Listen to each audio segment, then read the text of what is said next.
ಧರ್ಮಸ್ಥಳದ ಪರ ನಿಂತಿದ್ದಾರೆ ರಾಜ್ಯದ ರಾಜಕಾರಣಿಗಳು.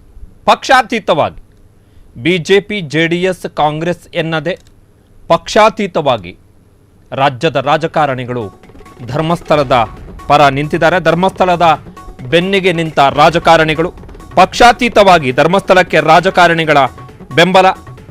ಶ್ರೀ ಕ್ಷೇತ್ರದ ಹೆಸರನ್ನು ಹಾಳು ಮಾಡದಂತೆ ರಾಜಕಾರಣಿಗಳು ಕಿವಿ ಮಾತನ್ನ ಹೇಳಿದ್ದಾರೆ. ಮಂತ್ರಿಗಳು, ಶಾಸಕರು, ಸಂಸದರು ಎಲ್ಲರೂ ಕೂಡ ಧರ್ಮಸ್ಥಳದ ಪರ ವಕಾಲತ್ತನ್ನು ವಹಿಸಿದ್ದಾರೆ.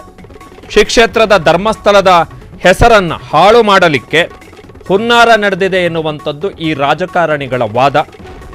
ಹಿಂದೂಗಳ ಪವಿತ್ರ ಕ್ಷೇತ್ರ ಧರ್ಮಸ್ಥಳಕ್ಕೆ ಕಳಂಕ ತರುವಂತಹ ಯತ್ನ, ಕುತಂತ್ರ, ಷಡ್ಯಂತ್ರ, ಕಿತಾಪತಿ ನಡೆದಿದೆ ಅಂತೇಳಿ ಈ ರಾಜಕಾರಣಿಗಳು ವಾದವನ್ನು ಮುಂದಿಟ್ಟಿದ್ದಾರೆ.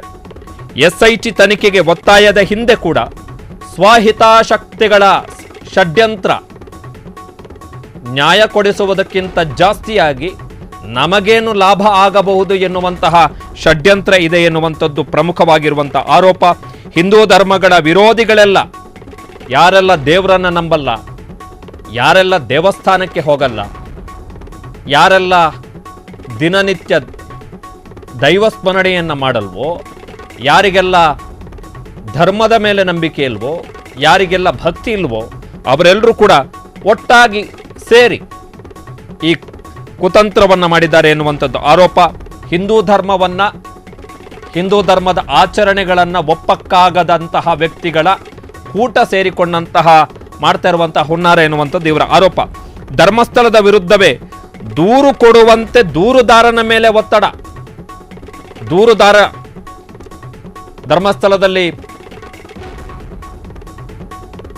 ಪೌರ ಕಾರ್ಮಿಕನಾಗಿ, ಸ್ವಚ್ಛತಾ ಕಾರ್ಮಿಕನಾಗಿ ಕೆಲಸ ಮಾಡ್ತಿದ್ದಂತಹ ವ್ಯಕ್ತಿ ತಾನು ಕೆಲಸ ಬಿಟ್ಟ 11 ವರ್ಷಗಳ ಬಳಿಕ, ಆತ ಇದ್ದಿದ್ದು 1998ರಿಂದ 2014ರವರೆಗೆ, ಈಗ 2025, ತಾನು ಕೆಲಸ ಬಿಟ್ಟ 11 ವರ್ಷಗಳ ಬಳಿಕ ಸೌಜನ್ಯ ಪ್ರಕರಣದ ಸಂದರ್ಭದಲ್ಲೂ ಕೂಡ ಎಲ್ಲೂ ಕಾಣಿಸಿಕೊಳ್ಳದಂತಹ ಆ ವ್ಯಕ್ತಿ ಈಗ 11 ವರ್ಷದ ಬಳಿಕ ಈಗ ಬಂದು ಆತ ದೂರು ಕೊಡ್ತಾ ಇದ್ದಾನೆ ಅಂತ ಹೇಳಿದ್ರೆ, ಆತನ ಮೇಲೆ ಯಾರೋ ಒತ್ತಡವನ್ನ ಹೇರಿ, ಆತನನ್ನ ಯಾರೋ ಪುಸಲಾಯಿಸಿ, ಆತನನ್ನ ಯಾರೋ ನೈಸ್ ಹೊಡೆದು ಬಿಟ್ಟು ತಲೆ ಸವರಿ ಆತನನ್ನ ಕರೆದುಕೊಂಡು ಬಂದಿದ್ದಾರೆ ಎನ್ನುವಂಥದ್ದು ಆರೋಪ ಇದೆ.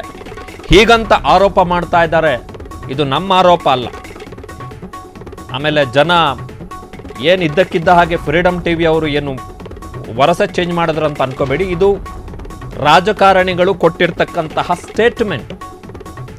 ಅನಗತ್ಯವಾಗಿ ಧರ್ಮಸ್ಥಳದ ಹೆಸರನ್ನ ಎಳೆದು ತರ್ತಾ ಇರುವಂತಹ ಆ ವ್ಯಕ್ತಿಗಳು ಯಾರು? ಹಾಗಾದ್ರೆ ಹಿಂದೂಗಳ ಪುಣ್ಯಕ್ಷೇತ್ರವೇ ಸ್ವಘೋಷಿತ ಸೆಲ್ಫ್ ಪ್ರೊಕ್ಲೈಮ್ಡ್ ಹೋರಾಟಗಾರರು, ಆಕ್ಟಿವಿಸ್ಟ್ಗಳು, ಬ್ಯಾಡ್ಜ್ ಹಾಕೊಂಡು ತಿರುಗಾಡುವಂತಹ ಆಕ್ಟಿವಿಸ್ಟ್ಗಳು, ಇವರ ಟಾರ್ಗೆಟ್ ಆಗಿದ್ದು ಯಾಕೆ ಧರ್ಮಸ್ಥಳ? ಹಾಗಾದ್ರೆ ಧರ್ಮಸ್ಥಳದ ದ್ವೇಷದಲ್ಲಿ ಯಾರ ಸ್ವಲಾಭಗಳು, ಯಾರ ಸ್ವಹಿತಾಸಕ್ತಿಗಳು, ಯಾರ ಲೆಕ್ಕಾಚಾರಗಳು ಅಡಗಿವೆ? ಹಾಗಾದ್ರೆ ಇದು ಇರುವಂತಹ ಪ್ರಶ್ನೆ. ಸೊ ರಾಜ್ಯದ ಯಾವ ಯಾವ ರಾಜಕಾರಣಿಗಳು ಯಾವ ಯಾವ ಸ್ಟೇಟ್ಮೆಂಟ್ ಅನ್ನು ಕೊಟ್ಟಿದ್ದಾರೆ ಅಂತೇಳಿ ಒಂದು ಸಲ ನಾವು ನೋಡ್ಕೊಂಡು ಬರೋಣ.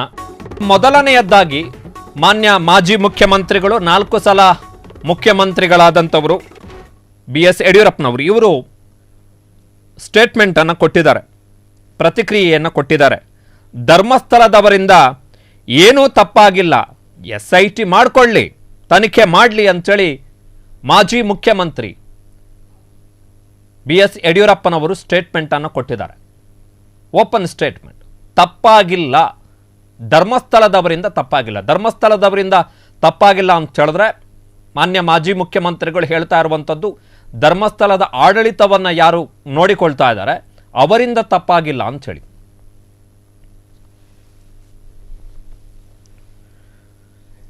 ಇನ್ನು ಎರಡನೆಯದ್ದು, ಮಾನ್ಯ ಗೃಹ ಸಚಿವರು, ಪೊಲೀಸ್ ಇಲಾಖೆಯ ಮುಖ್ಯಸ್ಥರು, ಮಾನ್ಯ ಗೃಹ ಸಚಿವರು, ಪೊಲೀಸ್ ಇಲಾಖೆಯ ಮುಖ್ಯಸ್ಥರು ಹಲವರ ಒತ್ತಾಯದಿಂದ ತನಿಖೆಯನ್ನು SITಗೆ ಕೊಟ್ಟಿದ್ದೇವೆ. ಡಾಕ್ಟರ್ ಪ್ರಣವ್ ಮೊಹಂತಿ ಜವಾಬ್ದಾರಿಯಿಂದ ತನಿಖೆ ನಡೆಸ್ತಾರೆ. ಯಾರು ತನಿಖೆಯಿಂದ ಹಿಂದೆ ಸರಿಯಲ್ಲ. ನಾನು ತನಿಖೆ ಮಾಡ್ತೇನೆ ಅಂತೇಳಿ ಪ್ರಣಬ್ ಮೊಹಂತಿ ಅವರು ಹೇಳಿದ್ದಾರೆ. ನಾವು ಯಾರಿಗೂ ಹೀಗೆ ತನಿಖೆ ಮಾಡಿ ಅಂತೇಳಿ ಸೂಚನೆ ಕೊಡಲ್ಲ. ತನಿಖೆಗೆ ಒಪ್ಪಿಸಿದ ಬಳಿಕ SITಯೇ ತನಿಖೆ ಮಾಡುತ್ತೆ. ಅದು ಯಾವ ಇರುತ್ತೆ ಆ ರೀತಿ ತನಿಖೆ ಮಾಡುತ್ತೆ. ಕರಾವಳಿ ಭಾಗದವರೇ ತನಿಖೆ ಮಾಡಿ ಅಂತೇಳಿ ಒತ್ತಾಯ ಮಾಡಿದ್ದರ ಹಿನ್ನೆಲೆಯಲ್ಲಿ ನಾವು ಈ ತನಿಖೆಯನ್ನು ಕೈಗೊಂಡಿದ್ದೀವಿ ಅಂತೇಳಿ ಮಾನ್ಯ ಗೃಹ ಸಚಿವ ಡಾಕ್ಟರ್ ಜಿ ಪರಮೇಶ್ವರ್ ಅವರು ಹೇಳಿದ್ದಾರೆ. ಇದನ್ನು ಹೀಗೆ ಎಳೆದುಕೊಂಡು ಡ್ರ್ಯಾಗ್ ಆನ್ ಮಾಡುವಂಥದ್ದು ಒಳ್ಳೆಯದಲ್ಲ. ಅದರ ಬದಲು ತನಿಖೆ ಆದರೆ ಒಳ್ಳೆಯದಲ್ವಾ? ಕರಾವಳಿ ಭಾಗದವರು ಒತ್ತಾಯ ಮಾಡಿದ್ದಕ್ಕೆ ಮತ್ತು ಹಲವರ ಒತ್ತಡದಿಂದ ನಾವು SITಯನ್ನು ರಚನೆ ಮಾಡಿದ್ದೀವಿ ಅಂತೇಳಿ ಮಾನ್ಯ ಗೃಹ ಸಚಿವರಾದಂಥ ಡಾಕ್ಟರ್ ಜಿ ಪರಮೇಶ್ವರ್ ಅವರು ಸ್ಟೇಟ್ಮೆಂಟನ್ನು ಕೊಟ್ಟಿದ್ದಾರೆ. ಇನ್ನು ಮೂರನೆಯ ಸ್ಟೇಟ್ಮೆಂಟು ದಕ್ಷಿಣ ಕನ್ನಡ ಜಿಲ್ಲಾ ಉಸ್ತುವಾರಿ ಸಚಿವರು ಆರೋಗ್ಯ ಸಚಿವರು ಆಗಿರುವಂತಹ ದಿನೇಶ್ ಗುಂಡೂರಾವ್ ಅವರ ಹೇಳಿಕೆ. ಧರ್ಮಸ್ಥಳದಲ್ಲಿ ಯುವತಿಯರು ಮತ್ತು ಬಾಲಕಿಯರ ಕೊಲೆ ಆಗಿರಬಹುದು ಎಂದು ಸಾರ್ವಜನಿಕ ವಲಯದಲ್ಲಿ ಚರ್ಚೆ ಆಗಿದೆ. ದಕ್ಷಿಣ ಕನ್ನಡ ಪೊಲೀಸರು, this is very important, Dakshina Kannada ಪೊಲೀಸರು ಸೂಕ್ತವಾಗಿಯೇ ಕೆಲಸ ಮಾಡ್ತಾ ಇದ್ದಾರೆ. ಪ್ರಕರಣದ ತನಿಖೆಗೆ ಸಿದ್ಧತೆಯನ್ನು ಕೂಡ ದಕ್ಷಿಣ ಕನ್ನಡ ಪೊಲೀಸರು ಮಾಡಿಕೊಂಡಿದ್ರು. ನನಗೆ ದಕ್ಷಿಣ ಕನ್ನಡ ಪೊಲೀಸರ ಮೇಲೆ ಸಂಪೂರ್ಣ ವಿಶ್ವಾಸ ಕೂಡ ಇತ್ತು. ದಕ್ಷಿಣ ಕನ್ನಡ ಪೊಲೀಸರೇ ಸತ್ಯವನ್ನು ಹೊರತರ್ತಾ ಇದ್ರು. ಆದರೆ ಸಾಕಷ್ಟು ಸಾರ್ವಜನಿಕ ಒತ್ತಡ ಮತ್ತು ಹಲವು ಸಂಘಟನೆಗಳು ಒತ್ತಡ ಹಾಕಿದ್ದರ ಹಿನ್ನೆಲೆಯಲ್ಲಿ ಮುಖ್ಯಮಂತ್ರಿಗಳು SIT ತನಿಖೆಗೆ ಆದೇಶವನ್ನು ಕೊಟ್ಟಿದ್ದಾರೆ. ಸತ್ಯ ಹೊರಬರಲಿದೆ. ಪ್ರಣಬ್ ಮೊಹಂತಿ, ಅನುಚೇತ್ರಂತಹ ಒಳ್ಳೆಯ ಅಧಿಕಾರಿಗಳು SITಯ ತಂಡದಲ್ಲಿದ್ದಾರೆ. ಏನೆಲ್ಲ ಸತ್ಯ ಇದೆಯೋ ಅದೆಲ್ಲವೂ ಕೂಡ ಹೊರಬರಲಿದೆ. ನಾವು ಇದುವರೆಗೆ ಏನು ಕೇಳಿದ್ದೀವೋ ಅದು ತನಿಖೆಯ ಮುಖಾಂತರ ಸಾಬೀತಾಗಬೇಕಿದೆ. ಈ ಪ್ರಕರಣದಲ್ಲಿ ಅನಗತ್ಯ ಊಹೆ ಒಳ್ಳೆಯದಲ್ಲ. ಎಲ್ಲವೂ ಸಾಕ್ಷ್ಯ ಮತ್ತು ತನಿಖೆಯ ಆಧಾರದಲ್ಲಿ ನಿರ್ಧರಿತವಾಗಬೇಕು. ಒಂದು ವೇಳೆ ಆರೋಪಗಳು ನಿಜವಾಗಿದ್ದರೆ, ಇಂತಹ ಆಘಾತಕಾರಿ ಕೃತ್ಯಗಳು ಎಸಗಿರುವುದು ಸಾಬೀತಾಗಿದ್ದರೆ ಅವರಿಗೆ ಕಾನೂನಿನ ಮುಖಾಂತರವೇ ಶಿಕ್ಷೆ ಆಗುತ್ತದೆ. ಅತಿ ಶೀಘ್ರವೇ ಸತ್ಯ ಹೊರಬರುತ್ತದೆ ಅಂತೇಳಿ ದಿನೇಶ್ ಗುಂಡೂರಾವ್ ಆರೋಗ್ಯ ಸಚಿವರು ಜೊತೆಗೆ ದಕ್ಷಿಣ ಕನ್ನಡ ಜಿಲ್ಲಾ ಉಸ್ತುವಾರಿ ಸಚಿವರು, ಗಾಂಧಿನಗರ ವಿಧಾನಸಭಾ ಕ್ಷೇತ್ರದ ಶಾಸಕರು ಇವರು ಸ್ಟೇಟ್ಮೆಂಟನ್ನು ಕೊಟ್ಟಿದ್ದಾರೆ. ಇನ್ನು ನಾಲ್ಕನೆಯ ಸ್ಟೇಟ್ಮೆಂಟ್, BJPಯ ಶಾಸಕರು ತಮ್ಮದೇ ಸ್ವತಂತ್ರ ಪಕ್ಷವನ್ನು ಕಟ್ಟಿ ಅದಾದ ಬಳಿಕ ಕಳೆದ ವರ್ಷದ ಮಾರ್ಚ್ನಲ್ಲಿ ತಮ್ಮ ಪಕ್ಷವನ್ನು BJPಯಲ್ಲಿ ವಿಲೀನಗೊಳಿಸಿದ್ದಂತಹ ಗಂಗಾವತಿಯ ಶಾಸಕ ಜನಾರ್ದನ ರೆಡ್ಡಿ ಅವರ ಸ್ಟೇಟ್ಮೆಂಟು. CM ಸಿದ್ದರಾಮಯ್ಯ ಸರ್ಕಾರಕ್ಕೆ ಮಂಜುನಾಥನ ಶಾಪ ತಟ್ಟುತ್ತದೆ. ಬಹಳ ವರ್ಷಗಳ ನಂತರ ಯಾರೋ ಅನಗತ್ಯವಾಗಿ ಧರ್ಮಸ್ಥಳದ ಹೆಸರನ್ನು ಎಳೆದು ತರುವ ಪ್ರಯತ್ನವನ್ನು ಮಾಡ್ತಾ ಇದ್ದಾರೆ. ಇದರ ಹಿಂದೆ ಯಾರಿದ್ದಾರೆ ಎನ್ನುವಂಥದ್ದು ಎಲ್ಲರಿಗೂ ಗೊತ್ತಿದೆ.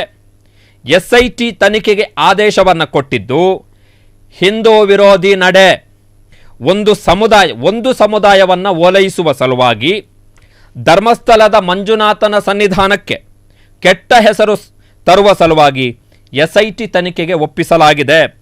ಮಂಜುನಾಥನ ಶಾಪದಿಂದ ಈ ಸರ್ಕಾರವೇ ಸರ್ವನಾಶವಾಗುತ್ತದೆ ಅಂತೇಳಿ ಗಂಗಾವತಿಯ ಶಾಸಕ ಜನಾರ್ದನ ರೆಡ್ಡಿ ಅವರು ಸ್ಟೇಟ್ಮೆಂಟನ್ನು ಕೊಟ್ಟಿದ್ದಾರೆ. ಜನಾರ್ದನ ರೆಡ್ಡಿ ಅವರು ಅಕ್ರಮ ಗಣಿಗಾರಿಕೆ ಪ್ರಕರಣದಲ್ಲಿ ಮಾನ್ಯ CBI ಕೋರ್ಟ್ ಹೈದರಾಬಾದ್ನಲ್ಲಿರುವಂತಹ ನ್ಯಾಯಾಲಯದಿಂದ ಶಿಕ್ಷೆಗೆ ಒಳಗಾಗಿ 1 ತಿಂಗಳು ಜೈಲಿನಲ್ಲಿದ್ದು ಅದಾದ ಬಳಿಕ ತೆಲಂಗಾಣ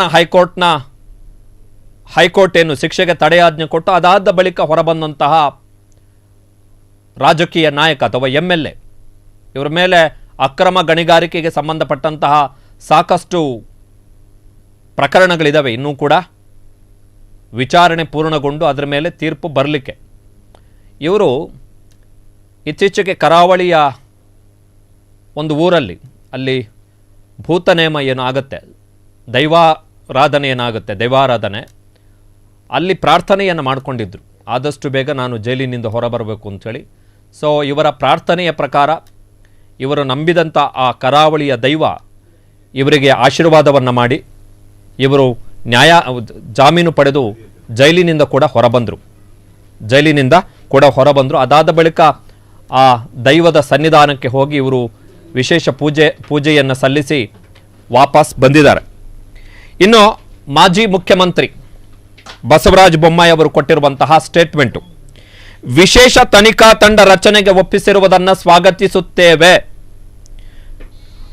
ಕಾಲಮಿತಿಯಲ್ಲಿ ಕಾನೂನುಬದ್ಧವಾಗಿ SIT ತನಿಖೆ ಆಗಬೇಕು. ಕಾಲಮಿತಿಯಲ್ಲಿ ವಿದಿನ್ ಪ್ರಿಸ್ಕ್ರೈಬ್ಡ್ ಟೈಮ್ ಲೈನ್ 3 ತಿಂಗಳೋ 6 ತಿಂಗಳೋ ಇಷ್ಟರ ಒಳಗೆ, ಅಂದರೆ ಜಾಸ್ತಿ ಡ್ರ್ಯಾಗ್ ಆನ್ ಮಾಡಬಾರ್ದು. ಯಾರನ್ನೋ ಗುರಿಯಾಗಿಸಿಕೊಂಡು ತನಿಖೆ ಮಾಡಬಾರದು. ಧರ್ಮಸ್ಥಳದ ಬಗ್ಗೆ ಸ್ಥಳೀಯರು ಮತ್ತು ಅಲ್ಲಿ ಬಹಳ ದಿನಗಳವರೆಗೆ ಕೆಲಸ ಮಾಡಿರುವವರು ಪೊಲೀಸರಿಗೆ ಗೊತ್ತಿರುತ್ತದೆ. ದೂರು ಕೊಟ್ಟವರ ಮೇಲೆ, ಇದು ಬೊಮ್ಮಾಯಿ ಕೊಟ್ಟಂತ ಸ್ಟೇಟ್ಮೆಂಟು, ದೂರು ಕೊಟ್ಟವರು ಯಾರು? 1998ರಿಂದ 2014ರವರೆಗೆ ಧರ್ಮಸ್ಥಳದಲ್ಲಿ ಸ್ವಚ್ಛತಾ ಕಾರ್ಮಿಕನಾಗಿದ್ದಂತಹ ಒಬ್ಬ ವ್ಯಕ್ತಿ, ನಾನು ಧರ್ಮಸ್ಥಳದಲ್ಲಿ ಸೇವೆಯಲ್ಲಿದ್ದಂತಹ ಇತರೆ ಮೇಲ್ವಿಚಾರಕರ ಆದೇಶದ ಮೇರೆಗೆ 500ಕ್ಕೂ ಅಧಿಕ ಶವಗಳನ್ನು ಹೂತಿದ್ದೀನಿ, ಇದೇ ರೀತಿಯಲ್ಲಿ ಹೂತಿದ್ದೇನೆ, ಆಸಿಡ್ ಹಾಕಿ ಸುಟ್ಟಿದ್ದೇನೆ, ಡೀಸೆಲ್ ಹಾಕಿ ಸುಟ್ಟಿದ್ದೇನೆ, ಕೆಲವು ಹೆಣಗಳನ್ನು ಸುಟ್ಟಿದ್ದೇನೆ ಅಂಥೇಳಿ ಆತ ದೂರನ್ನು ಕೊಟ್ಟ. ಆ ದೂರು ಈಗ ದೊಡ್ಡ ಮಟ್ಟದ ಚರ್ಚೆ. ಅದರ ಆಧಾರದ ಮೇಲೆ ಈಗ SIT ತನಿಖೆಗೆ ಆದೇಶವನ್ನು ಕೊಡಲಾಗಿದೆ. ಮಾನ್ಯ ಉಪಮುಖ್ಯಮಂತ್ರಿ ಬಸವರಾಜ ಬೊಮ್ಮಾಯಿ ಅವರು ಏನು ಹೇಳ್ತಿದ್ದಾರೆ ಅಂತ ಹೇಳಿದ್ರೆ, ದೂರು ಕೊಟ್ಟವರು ತಮ್ಮ ಮೇಲೆ ಒತ್ತಡ ಇದೆ ಎಂದು ಹೇಳಿದ್ದಾರೆ. ಆ ಪೌರ ಕಾರ್ಮಿಕ, ಆ ಸ್ವಚ್ಛತಾ ಕಾರ್ಮಿಕ ಯಾರಿದ್ದಾನೆ, ಇವರು ಹೇಳಿರುವಂಥದ್ದು ಸ್ಟೇಟ್ಮೆಂಟ್. ಆತನೇ ಹೇಳಿರುವ ಪ್ರಕಾರ ಅವನ ಮೇಲೆ ಒತ್ತಡ ಇದೆಯಂತೆ. ದೂರು ಕೊಟ್ಟವರಿಗೆ ಯಾರು ಒತ್ತಡ ಹಾಕಿದ್ದಾರೆ ಎಂದು ಹೇಳಬೇಕು. ಈ ಬಗ್ಗೆ ತನಿಖೆ ಆಗಬೇಕು. ಧರ್ಮಸ್ಥಳ ಪುರಾತನ ಮತ್ತು ನಂಬಿಕೆಗೆ ಹೆಸರಾಗಿರುವಂತಹ ದೇವಸ್ಥಾನ, ಆ ದೇವಸ್ಥಾನದ ಮೇಲಿನ ಜನರ ನಂಬಿಕೆಯನ್ನು ಕೆಡಿಸುವ ಕೆಲಸವನ್ನ ಮಾಡಬಾರದು ಅಂತೇಳಿ ಬಸವರಾಜ ಬೊಮ್ಮಾಯಿ ಅವರು ಸ್ಟೇಟ್ಮೆಂಟ್ ಅನ್ನು ಕೊಟ್ಟಿದ್ದಾರೆ. ಸೊ ಇವರ ಸ್ಟೇಟ್ಮೆಂಟ್ನ ವೆರಿ ಇಂಪಾರ್ಟೆಂಟ್ ಅಂಶ ಏನು ಅಂತ ಹೇಳಿದ್ರೆ, ಇಫ್ ಇಟ್ ಈಸ್ ಟ್ರೂ ದೂರುದಾರನ ಮೇಲೆ ಒತ್ತಡ ಇತ್ತು ಎನ್ನುವಂಥದ್ದು ನಿಜ ಆದರೆ, ಈ ಒಂದು ದೂರುದಾರ BNSS ಭಾರತೀಯ ನಾಗರಿಕ ಸಂಹಿತೆ ಏನಿದೆ, BNSS ಅದರ ಸೆಕ್ಷನ್ 183ರ ಅಡಿಯಲ್ಲಿ ಮ್ಯಾಜಿಸ್ಟ್ರೇಟ್ ನ್ಯಾಯಾಧೀಶರ ಎದುರುಗಡೆ ಹೇಳಿಕೆಯನ್ನು ಕೊಟ್ಟ ಬಳಿಕವೂ ಕೂಡ ತನ್ನ ಮೇಲೆ ಒತ್ತಡ ಇತ್ತು ಅಂತೇಳಿ ತನಿಖೆಯ ಸಂದರ್ಭದಲ್ಲಿ ಅಥವಾ ವಿಚಾರಣೆ ಟ್ರಯಲ್ ಕೋರ್ಟ್ನಲ್ಲಿ ನ್ಯಾಯಾಲಯದಲ್ಲಿ ವಿಚಾರಣೆ ಆಗಬೇಕು. ಪೊಲೀಸರು ತನಿಖೆ ಏನೇ ಮಾಡಬಹುದು, ಅಂತಿಮವಾಗಿ ನ್ಯಾಯಾಲಯದಲ್ಲಿ ವಿಚಾರಣೆ ಆಗಲೇಬೇಕು ಆಫ್ಟರ್ ಆರೋಪ ಪಟ್ಟಿಯನ್ನು ಸಲ್ಲಿಕೆ ಮಾಡಿದ ಬಳಿಕ. ಆ ಸಂದರ್ಭದಲ್ಲಿ ಒಂದು ವೇಳೆ ನನ್ನ ಮೇಲೆ ಒತ್ತಡ ಇತ್ತು ಅಂತೇಳಿ ದೂರು ಕೊಟ್ಟವನೇ ಒಂದು ವೇಳೆ ಏನಾದರೂ ಉಲ್ಟಾ ಹೊಡೆದ್ರೆ ಈ ಕೇಸ್ ಬಿದ್ದೋಗುತ್ತೆ. Itself get collapsed because ಆತನೇ ಸಾಕ್ಷಿ, ಆತನೇ ದೂರುದಾರ, ಆತನೇ ಅಪರಾಧದ ಭಾಗಿ, ಎಲ್ಲವೂ ಆತನ ಮೇಲೆಯೇ ನಿಂತಿರುವಂಥದ್ದು. ಇದು ಬಸವರಾಜ ಬೊಮ್ಮಾಯಿ ಅವರ ಸ್ಟೇಟ್ಮೆಂಟ್. ಇನ್ನು ಶಿವಮೊಗ್ಗ ಲೋಕಸಭಾ ಕ್ಷೇತ್ರದ ಸಂಸದರು BY ರಾಘವೇಂದ್ರ, ಧರ್ಮಸ್ಥಳದಲ್ಲಿ ಯಾವುದೇ ತಪ್ಪಾಗಿಲ್ಲ. BY ರಾಘವೇಂದ್ರ ಅವರು ಅವರ ಪೂಜ್ಯ ತಂದೆಯವರು BS ಯಡಿಯೂರಪ್ಪನವರ ಪ್ರಕಾರ, ಯಡಿಯೂರಪ್ಪನವರ ರೀತಿಯಲ್ಲೇ ಧರ್ಮಸ್ಥಳಕ್ಕೆ ಕ್ಲೀನ್ ಚಿಟ್ ಅನ್ನು ಕೊಟ್ಟಿದ್ದಾರೆ. ಧರ್ಮಸ್ಥಳದಲ್ಲಿ ಯಾವುದೇ ತಪ್ಪಾಗಿಲ್ಲ, SIT ರಚನೆ ಮಾಡಿದ್ದು ಒಳ್ಳೆಯ ತೀರ್ಮಾನ. ಆ ಪುಣ್ಯಕ್ಷೇತ್ರದಲ್ಲಿ ಅಂತಹ ತಪ್ಪಾಗಿದೆ ಅಂತೇಳಿ ನನಗೆ ಅನಿಸ್ತಾ ಇಲ್ಲ. ಧರ್ಮಸ್ಥಳದ ಧರ್ಮಾಧಿಕಾರಿಗಳಿಂದ ಎಷ್ಟೋ ಹೆಣ್ಣುಮಕ್ಕಳಿಗೆ ನ್ಯಾಯ ಸಿಕ್ಕಿದೆ. ಈ ರೀತಿ ಕ್ಷುಲ್ಲಕ ಅಂದರೆ ಪಿಟಿ, ಏನೋ ದುರುದ್ದೇಶವನ್ನು ಇಟ್ಕೊಂಡು ಅಂಥೇಳಿ ಈ ರೀತಿ ಕ್ಷುಲ್ಲಕ ಕಾರಣಗಳನ್ನು ಇಟ್ಕೊಂಡು ಚರ್ಚೆ ಆಗುತ್ತಿದೆ. ತನಿಖೆ ಆಗಲಿ, ತನಿಖೆ ಆದ ಮೇಲೆ ನಿಜ ಸ್ಥಿತಿ ಹೊರಗೆ ಬರುತ್ತದೆ. ಧರ್ಮಾಧಿಕಾರಿಗಳೇ ತನಿಖೆಯನ್ನು ಸ್ವಾಗತ ಮಾಡಿದ್ದಾರೆ. ಆದಷ್ಟು ಬೇಗ ಈ ವಿಚಾರ ಕೊನೆಯಾಗಬೇಕು. ಹಾಗಂತೆ ಹೀಗಂತೆ ಎನ್ನುವುದೆಲ್ಲ ಕೊನೆಯಾಗಬೇಕು.